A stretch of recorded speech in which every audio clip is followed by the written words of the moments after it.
All right. Time to get down to business. It's business time. Sorry?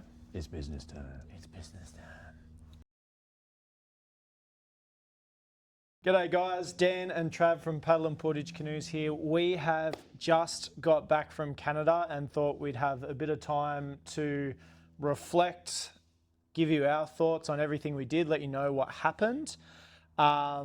So I guess to start with, I'll pass over to you, Trav. What happened? What did we do? Yeah, so we realized that we've been importing canoes from Canada for a few years now, and it was really time to go and meet our manufacturers face to face. Chatting over online communication is okay, but it's not as good as shaking hands and meeting in person and seeing their factories where the magic happens. So we planned a trip to Canada and told Dan, we're twisting your arm, but you've got to come with us. Terrible. And we wanted to visit Bill Swift in Ontario at Swift Canoes, and also Jacques and team at Esquif Canoes in Frampton, Quebec. Since we were headed to that part of the world, when I looked at the circuit that we could actually drive around that part of Canada, we knew that we also needed to include a special visit to the brand new Canadian Canoe Museum in Peterborough, Ontario. And more on that in just a minute. Awesome. So in order, we landed in Toronto, went up to the Canadian Canoe Museum after a bit of a day around Toronto, then continued from there up to Swift. We were there at Swift for 3 days. Yeah. Then round through to drop my partner Caitlin off at Montreal. Yep. Then continued on to Quebec to then meet Esquif. I was there for a day and then I had to come home. And then I've been home a little bit earlier than Trav, so it's been a while since we've been back, just to be honest. But yeah, now that Trav's back, we thought we'd have a good little chat. So Trav, you were the one that was actually the driving force behind going to visit the Canadian Canoe Museum. It was less on my radar, but why the Canoe Museum? So I had been watching the conceptualization of the new Canoe Museum, the new premises in Peterborough, watching the design, the build, the transport of the old canoes from one site to the new site. And it's one of those places that I knew was going to be amazing to visit. I had no idea how much it was going to blow us away. I was trying to, a little bit last minute, trying to arrange a bit of a secret private tour for our team. But unfortunately, there were not tours on the day that we were going to be visiting. And they have this thing called the collection hall, which is a climate-controlled room where they store an incredible number of boats that surprisingly were not just from Canada, but from all over the world. I really wanted for us to have a tour in that hall, and I was trying to arrange it, and we couldn't make the day and the time work just perfectly despite so much help from the team at the Canadian Canoe Museum. Well, lo and behold, we spoke to Bill Swift, and he said, oh, I'm friends with the curator, Jeremy, and managed to make a phone call, and Jeremy agreed to see us the next morning and take us on that tour, which was nothing short of extraordinary. But Dan, what was your take on visiting this place that you knew little about and getting kind of dropped into it? Yeah, so I guess, and we were talking about this with Bill on our video, I'm only really familiar with Australian canoe culture and my time as a guide here in Australia, and basically what a lot of our chats have really cultivated and chats with our customers.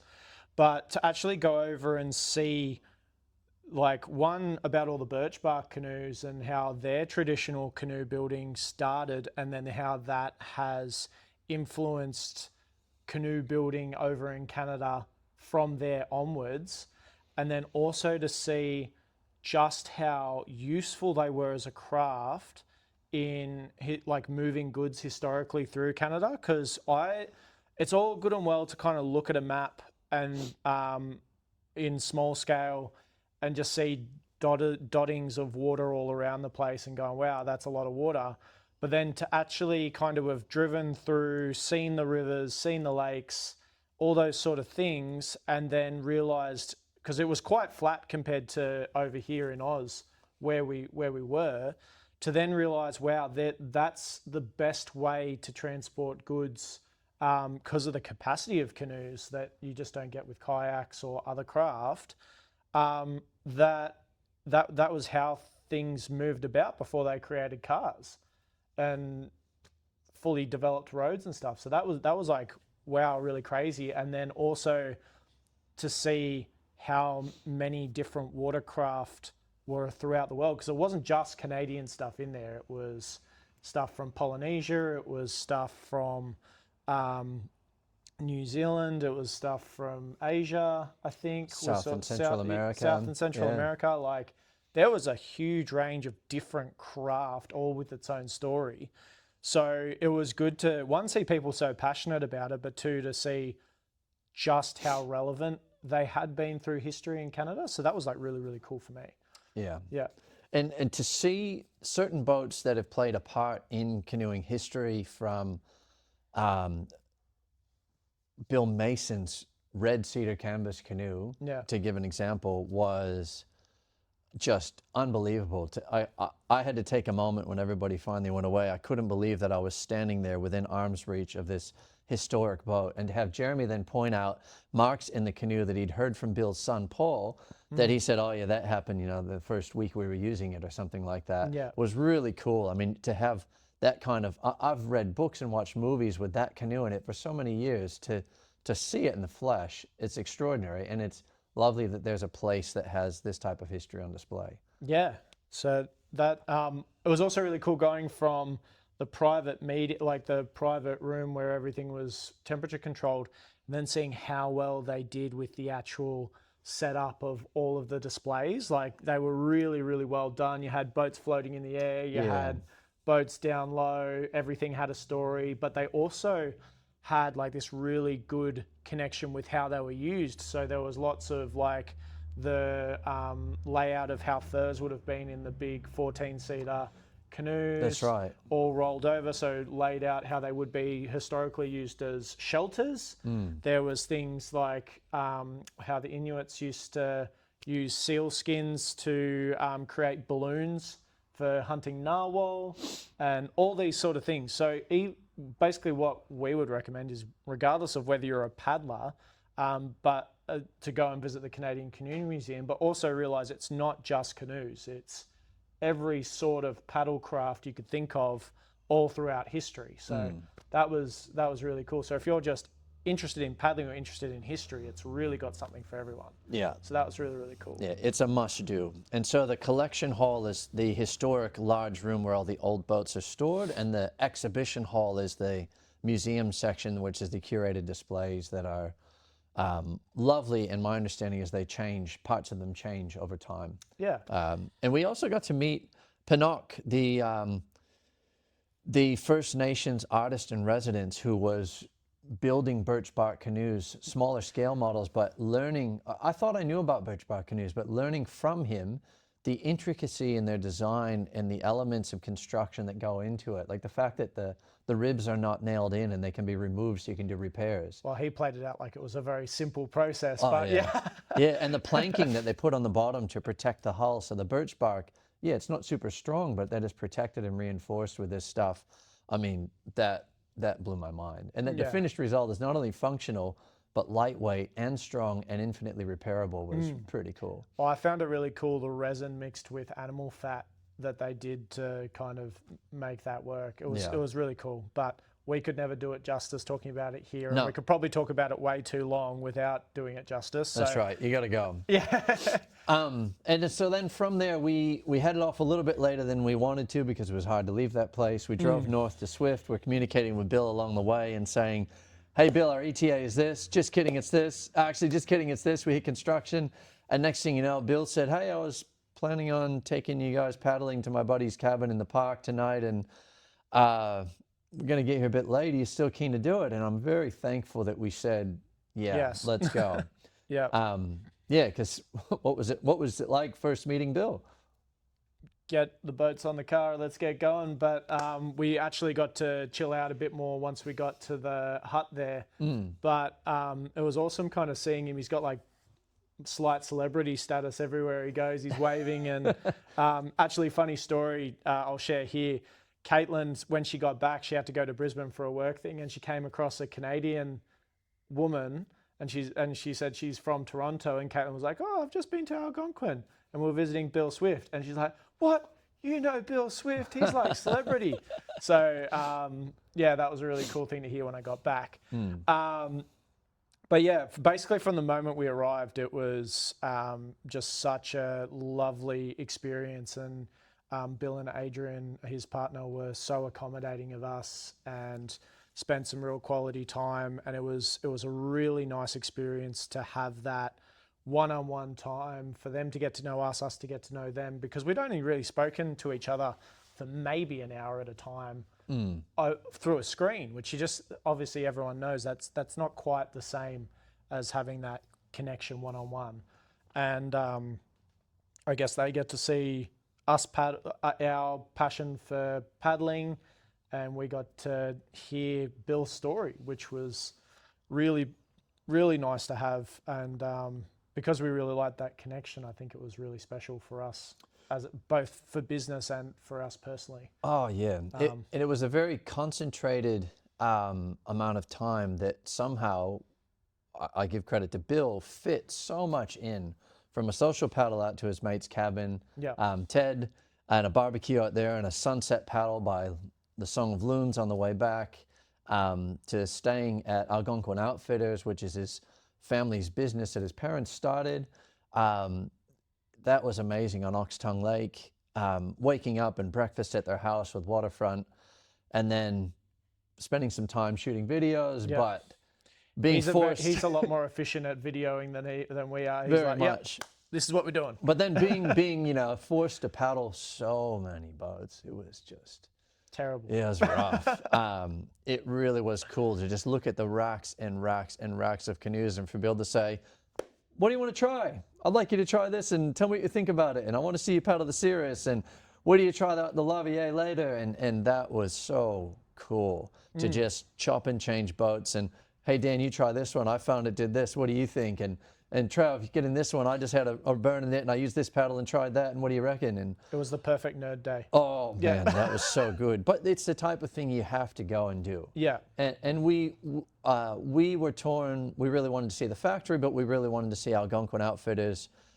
We really wanted to paddle a bunch of boats, and Bill made all of that happen, because then on the last day when we left, after a lovely breakfast on the waterfront again, he accompanied us up to their South River factory, where we got to meet, the man, the myth, the legend, Matt Steffler, at the factory, and get to see how they make their amazing boats. And I don't know about you, I thought I knew what we were going to see. I thought I knew what we were getting into. I thought I had a pretty good idea of how they do what they do. But still, I walked away from that with my mouth hanging open. And even my family, my kids, who I thought would be bored stiff going around and touring a canoe construction factory, they found it fascinating. And they had so mmany questions that I've been trying to answer for them. Yep. It's nothing short of magic that happens there. Yeah, well, I found, like, in terms of the process, it was really interesting how they make their composite parts, and you can kind of see where the cost comes from there. Yeah. It was interesting to see how the molds are built, how they're maintained, all those things that you just never, like, the concept, but the reality of it and the scale of it is never really truly present until you can witness it and discuss the day-to-day labor that goes into it. Oh yeah. And like, everything's hand laid. Everything's a great thing to hear was that most of their staff on the building floor are women, because men don't have the attention to detail, which was kind of a funny one. But that's the majority. It's obviously not the rule, but considering that Matt Steffler is kind of a wizard there himself. But it was really, really cool to just hear all the stories of how it all came to be. We can't share all of it here, but it really was a great experience there. One thing I would like to circle back to was, in terms of models and stuff, what were some highlights for you? I certainly have some for me, but we'll start with you. I'll pick two, but really three that stuck out for me was one, watching my kids paddle pack boats, so cruisers, Yeah. so competently, effortlessly, and efficiently was amazing. Yeah. That my 10-year-old daughter, who has done very little kayaking really, could hop in a pack boat and keep up with the crew in fading light and wasn't at all concerned, and I wasn't concerned for her welfare, was amazing. Well, she was in a 14.8 when we first left to go to Ted's. Yeah. And then she paddled back in the 12.8, but like she was cruising in both. Yeah. And then obviously Samson was loving the 12.8, and then he went to the 14.8. Was like, And he oh, was this flying. is even quicker. Yeah. Yeah. So that was really cool. And then the Cirrus was a new model that I was not super familiar with in paddling it. I didn't think I was going to like it as much as I did, and I found that to be a really efficient little solo touring boat. Like that thing is cool. Well, why did you not think you were going to enjoy it? I have this thing in my head that I don't think I like solo canoes of a certain length, and that one felt amazing when I got in it, and I really enjoyed it. Yeah. So for context to you guys, both Travis and I are very anti-short boat. Not anti in the way, but we don't enjoy them as much because we like a bit of glide when we do paddle, and we really enjoy the way more traditional longer boats still maneuver without losing speed. Yeah. But yeah, circling back to the Cirrus, that was a surprisingly quick boat for a 14.6, and it tracked really well without any effort for a short boat. But then it wasn't a pain to turn. No, that was the thing that surprised And me. and I think that's where the shortness does help with that turning. So that was really, really cool, and it's really comfortable to kneel in. It's not And it's too stable. low. And it's stable. It's like, how did you achieve all of these things in one hull design? Yeah, which was wild. Another great surprise, I was really keen to try it, but actually trying it, there were some things that surprised me about it, was the new Lavier. Yeah, that was the third on my list. Yeah, so that boat as a 17.6 had so much volume, So much. was really quick, and then when you sit in the third center seat, you can make it do a pirouette like a prospector. I know. Yeah. And I was like, what? So, yeah, so we did a 3-person paddle with Bill in that one, and that was flew, so cool. and then you could still see how much gear you could fit in it, and then both Travis and I got in it and tried paddling it solo and heeling it over like we do our prospectors, and it just was like, and we're like, what? Yeah, so we've already decided from that it's an amazing family tripping canoe. It's amazing that it would have the capacity for 3 adults and gear on a multi-day. And we're trying to now work out how we're going to work them into our higher fleet for Valley Outdoors. Yeah. Because they're amazing. Yeah. Yeah, because the Lavier was my biggest, I wasn't surprised, but I enjoyed it a huge amount, almost made me want to buy one myself. And then the Cirrus, I was really not sure because, again, short boat. And then I was like, wow, this is surprisingly good. I don't think it would be a boat that I would have in my, just because I've got things that kind of meet the same criteria as it. But for those that want like a shorter boat that still can go quick, have some volume and travel, like I can see why that boat would be like perfect for that person. But then another one that I really enjoyed was the Cruiser 17.8, because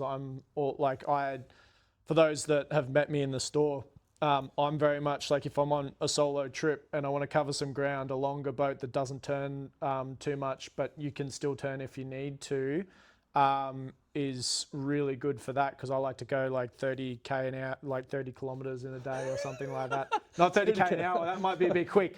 But yeah, I really enjoy that fitness side of things, and a really nice straight tracking boat. But then obviously the time I'm most enjoying paddling is in a traditional style boat where I can turn and do all those sort of things and load it up with gear. Well, I'm smirking because you've forgotten one that I forgot as well, which is an incredible highlight. Tell them about the plug. The plug? That we got to paddle on the list. Oh, yeah. A boat that's not even in production yet that we both really enjoyed was actually a Prospector 15 Solo. And we got to paddle the plug, which is the wooden model that they create the mold out of. Now, the model we paddled is going to be a little bit narrower than what the final production model was, but I actually really liked it as it Loved was. it. I don't think I would have Loved liked. it. I think I'd prefer it with that skinnier one. So we might have to see if we can get some. Well, I think what's good is that the production model, it sounds like it'll be slightly more stable again. Yeah. And you and I know that if there's more width in the belly, it's going to be more of a belly to pivot from. Yeah. And so it's only going to get better, I think, which is awesome. I'm really excited to see that. I think it'll be more beneficial to more paddlers. Like it'll be a more diverse boat in terms of who would really enjoy it. I think for me, if it stays in that narrower section, I really like it in that because it would go a little bit quicker. But that stability will certainly help more paddlers enjoy it overall, I think. So Yeah, but it'll it be was interesting to see what the final model comes out as. just very cool to have a prospector shape that's 15 feet long and to have that Specifically solo. solo setup seat in the middle was just really, really cool. Yeah. It was, that was a treat. Yeah, I didn't mind the Q8 15 either, but I don't think that's my boat. That's certainly someone that enjoys a bit more straight tracking, but it did turn relatively well. So yeah, really nice boat there.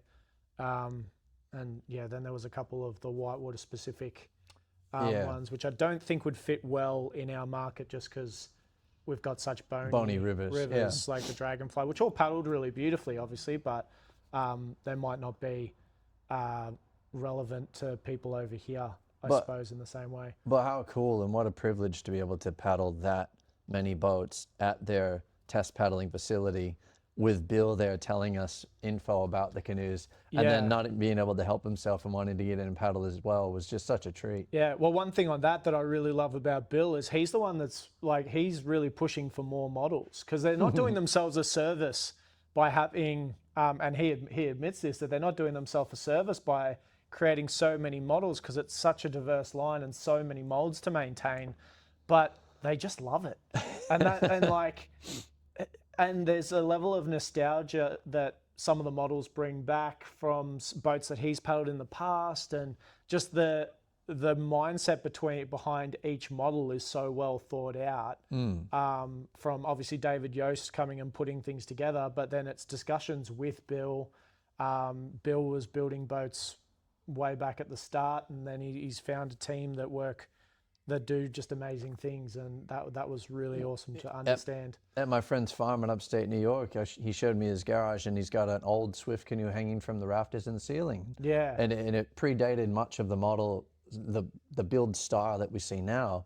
But so cool to see a boat from way back then that was still top quality. Yeah, and Algonquin Outfitters still has so many models that have clearly been around for ages and have just taken so many like hits over the years and are still going strong. Like would have been like 200 boats there, surely. Well, I think they have 1,000 in their fleet. Yeah. Yeah, and we obviously saw hundreds on racks, and probably hundreds more out in the park. Yeah. Which is just outstanding.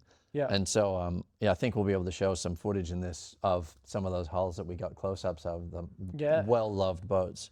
Yeah. And one thing I did enjoy seeing was the forged carbon. That was like one I've been hanging to see because no one's ordered it here yet. Yeah. But oh, it was and beautiful. I almost forgot to say, meeting Mike from Badger Paddles. And we can't talk about it in detail yet, but the prototype paddle that he's working on, the Swifty, and how cool it was to hear the story about that, and Bill's family history with that type of paddle, and then getting to try different versions of the prototype. Yeah. What a dude. I really loved the handle on that. And Mike made us a nice Canadian style barbecue, which was pretty good. He was keen to get on the barbie, which is great. But yeah, that Swifty, I think I'm gonna have to pick up one of those. Oh yeah. That was really nice, unique style grip, which is kind of different to the Woodland in terms of the style of grip. Can't talk about it yet. Yeah, it's fun. It was a great paddle. It was a good paddle. We'll see what the final product comes out. Yeah, but in short, the warmth and hospitality and passion that we experienced visiting Bill and Adrian was just absolutely extraordinary, and we can't thank them enough. Yeah.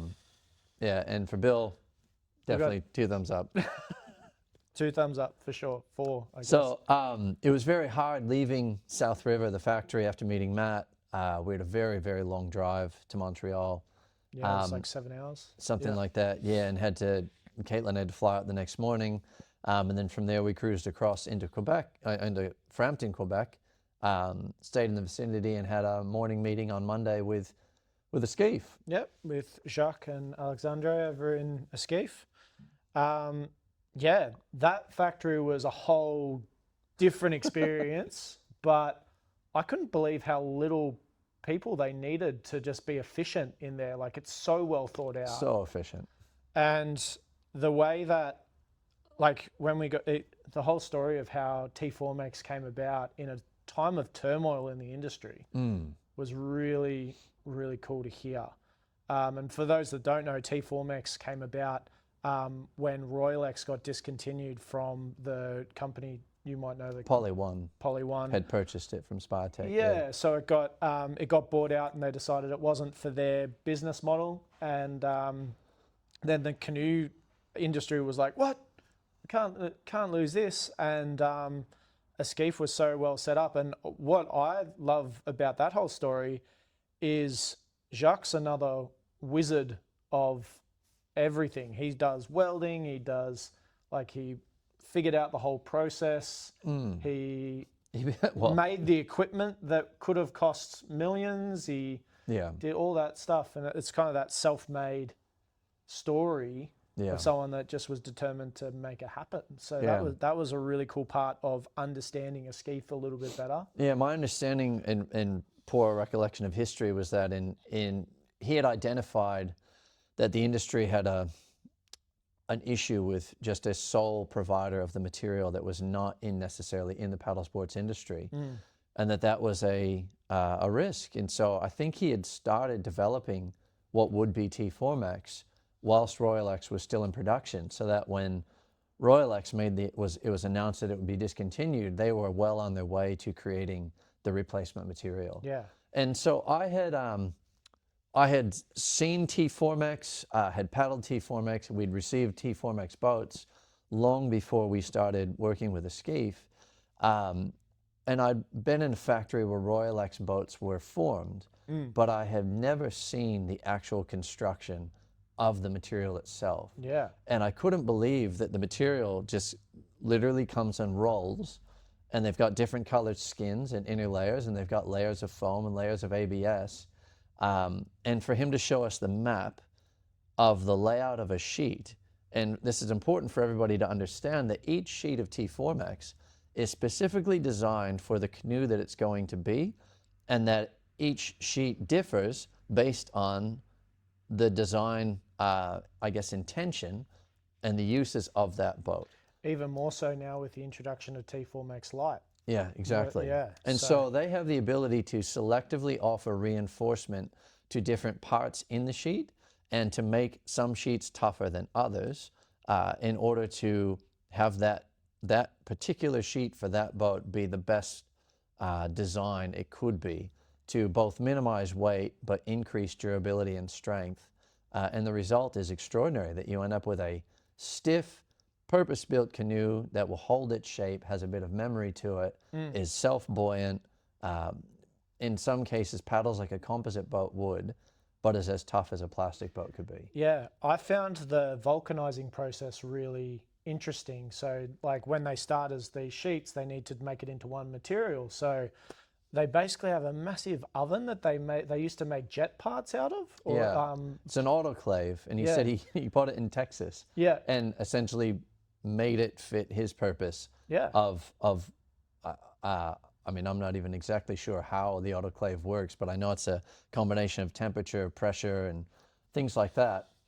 But he jerry-rigged it. It wasn't working when he bought it, and he jerry-rigged it to make it work. And it's like, what? Yeah. And yeah, that was pretty crazy. And then they create these sheets, and it goes straight in front of the oven, ready to go, goes into the oven. Goes in the back door of the oven, gets heated, Yeah. the siren goes off, all the staff are summoned from their workstations because it's time to pull a sheet out. They've got a limited amount of seconds they can mold this thing into a canoe, stretch it over the table, clamp it down, drop the mold on, vacuum up the sheet into the mold. The rams push it the rest of the way into the ends of the mold, and hold it there until it cools, and voila, a canoe hull pops out. Yeah, then it pops out. They got to trim it. They got to put all the bits in, and then it comes out and looking pretty schmick. So it was pretty, and again, this is another thing where the molds have to be maintained.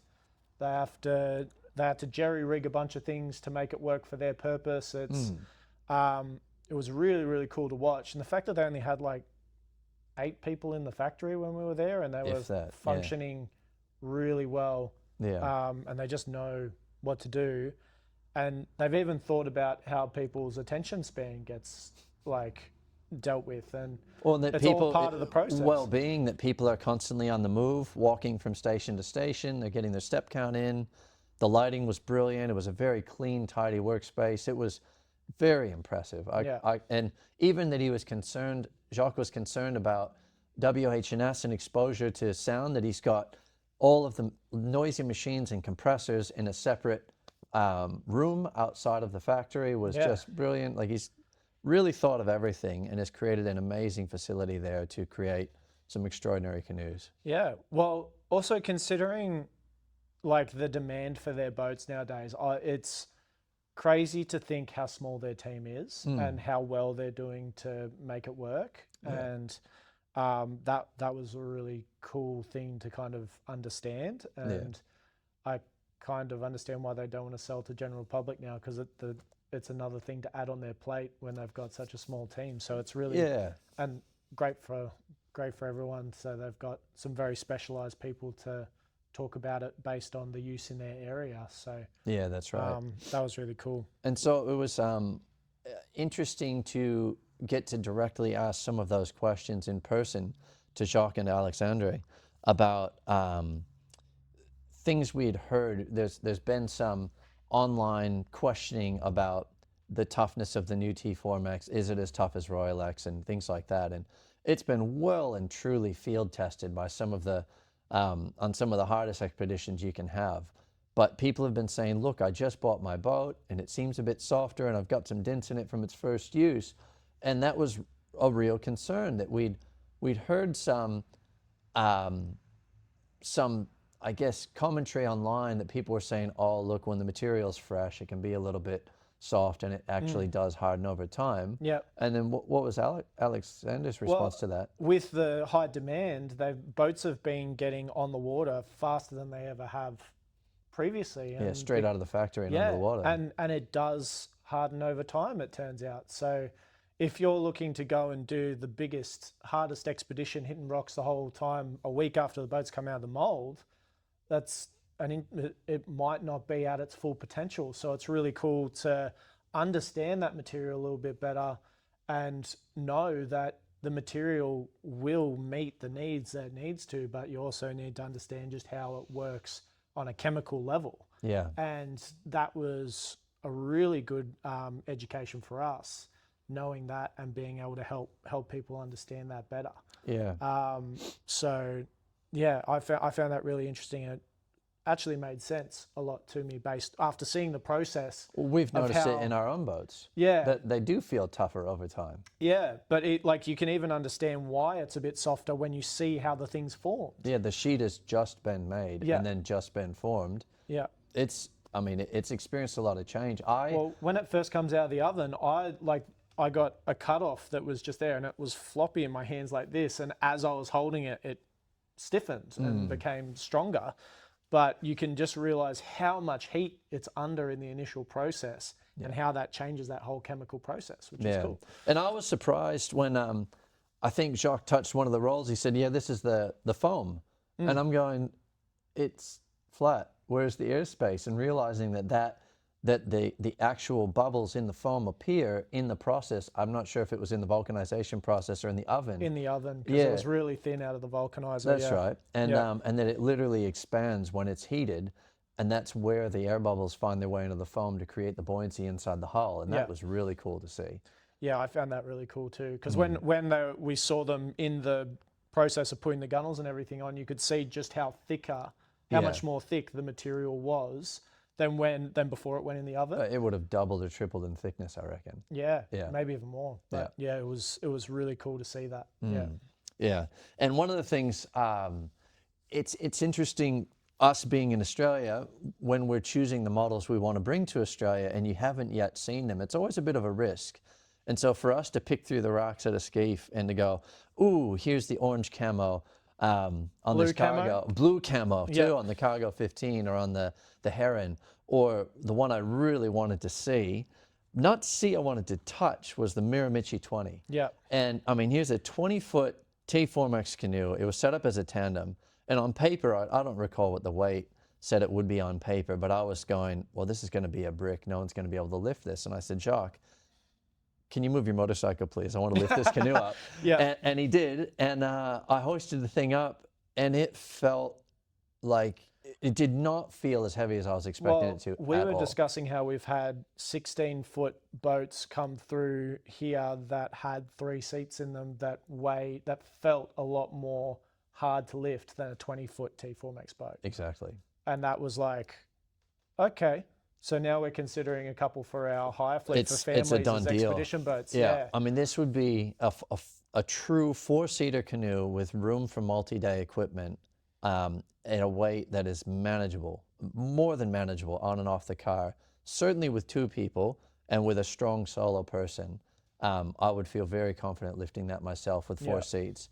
And to think that I could have a boat that has that capacity, seats 4 competently, it's a no-brainer to put that in our hire fleet and offer it for sale here. Yeah. Where we're going to store them, I don't know. I don't think they'll fit anywhere in the shop. They're not going to stand up like we normally do. No.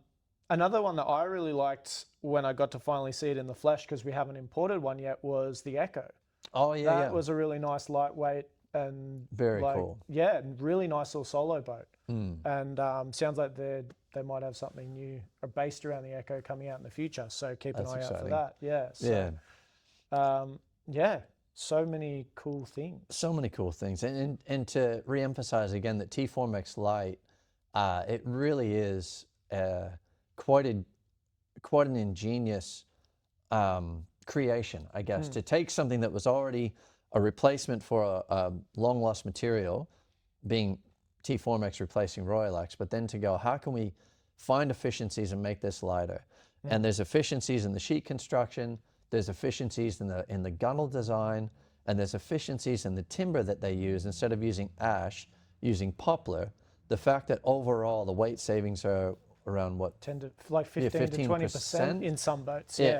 And we've already noticeable in the boats that we have here, and noticeable in the weight of our higher boats. We've got 17-footers that are lighter than our 16s. With 3 seats in them. With 3 seats, and so far, no concerns whatsoever about durability. No.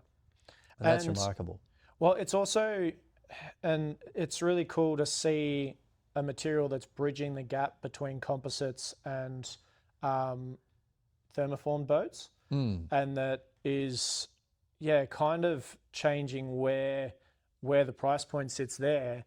Like it'll never get to the same weight that composites are getting to now, but it's really good for those that are wanting to do whitewater, that still want a light boat and still want a boat that's stiff enough to perform well. Yeah. And like, obviously we love composites for the ability to perform in all conditions on flat water, but to have a whitewater boat that is durable, lightweight, like it's a really Paddles good well, option. holds Paddles its well. shape. Yeah. Can be wrapped and repaired on site or kicked back into shape. It's got a memory. And so many different models too that fit so many different niches. Yeah. Like it's really, really cool between the 2 companies. Like there's something for every paddler. Oh yeah. Like even for kayakers that want an open boat, having the pack boats there. For whitewater people that want kind of an all-rounder, and they're happy to compromise a little bit on the weight and a little bit on the performance on flat water, but then have a boat that excels in whitewater. Like it's just like, if you want to fit the whole family in a Miramichi, it's like, yeah, exactly. Crazy the options that are out there now. Yeah.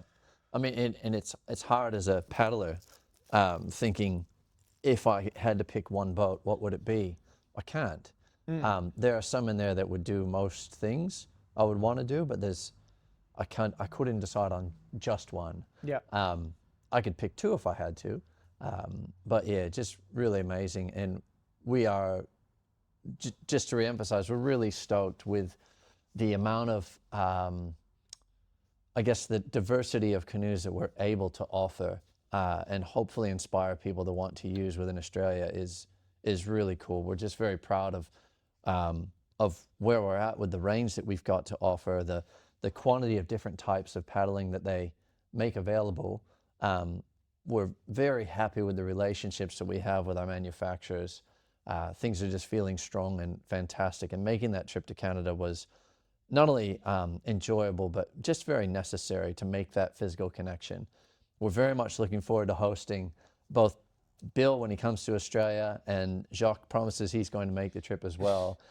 We can't wait to show them their boats in country, what people are getting up to with them.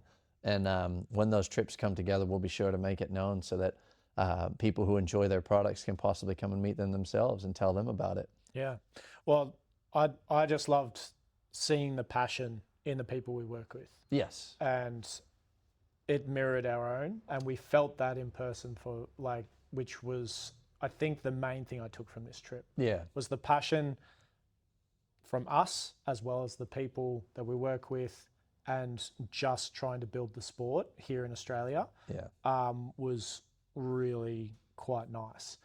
One thing that we didn't mention that we've forgotten about was the summer camp. Just to make this very short. Camp Erowon. They put on with some of their students a canoe ballet session for freestyle canoe session. Yeah, we'll try and throw some footage up of that because Trav got a little bit of it. But that to me said a whole lot about the culture over there, that there was 13-year-olds that were better paddlers than us doing weird, crazy maneuvers in a boat. In a traditional cedar canvas. Traditional cedar canvas boat. And Camp Erowon has like 90 Swift canoes or something, Bill was saying. Or it's the largest fleet of Swift canoes ever. And they have these beautiful cedar canvas boats, which were made by like little private builders. Yeah, it was a local builder. Yeah, but just seeing that, and we could go in about that for ages as well. But thank you to those guys for hosting us as well, and for Bill for doing that, Max. Yeah. We had a lovely time there, and thank you for your time there. And to the kids that were doing that paddle, you guys are little wizards, and it was really cool to see you thrive at your age, do it in the sport that we love. So really good job, and shout out to the Whitewater Kayaker crew. You guys did a great job as well, doing flips and they put on a freestyle session. Yeah, they had a freestyle session for us, so that we felt really accommodated and well looked after for the whole time we were there. So thank you to everyone that we visited and experienced part of your culture. It was fantastic. And on that, is there anything you wanted to add before we close up? No, just what an amazing trip and how much we fit into a very short period of time in Canada. But it was nice to, I guess, have that, for me, re-inspiration, for you, inspiration to go. And it was more like a reconnaissance for future trips there, where we plan to do some more lengthy expeditions and actually get out into Algonquin and parts of Quebec in much, much greater detail. Yeah. And I guess for you guys, we're inspired to do a few more videos, get a bit more information out there, get people excited about paddling. We want to do some on packing boats, a few other things based around canoes and models and all those sort of things. But now's probably a good time, if you want to see or hear from us about certain things, let us know in the comments. Don't forget to like and subscribe to stay up to date with everything. And we're really looking forward to getting some more content out there. Unfortunately, I'm about to disappear for 3 weeks, but after that, we're going to be hitting the ground running and trying to get some more content out to you guys and get you excited about paddling. So, and as always, we've got our 2-hour free chat with Travis or myself in our normal hours, and we do allow test paddles in that time. But it's a great no obligation time to just sit and chat and discuss boats and what you want to get out of the experience. So we'll leave you to it for now, but thanks for tuning in, and that's us signing off. Yep, thank you. Catch you later.